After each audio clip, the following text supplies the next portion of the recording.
মজা ঠাই অকণমান ঘূৰিব আহিলোঁ ধুনীয়া ইয়াত ওচৰত থাকিলে মানে এচিৰ নিচিনা ফিলিং হয় বহুত ঠাণ্ডা লাগে ভাল লাগে সেইকাৰণে আহিলোঁ অলপ ফুৰিবলৈ সন্ধিয়া সময়ত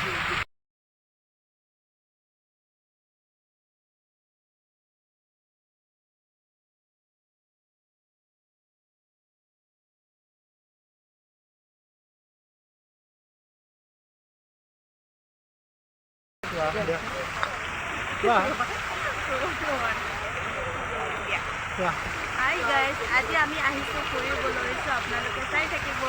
আৰু আমি কি কৰোঁ কি চাওঁ আপোনালোকে চাই থাকিব যদি আপোনালোকে চাই ভাল পায় আমাৰ ভিডিঅ'টো লাইক শ্বেয়াৰ কমেণ্ট ছাবস্ক্ৰাইব কৰিব নাপাহৰিব বাই বাই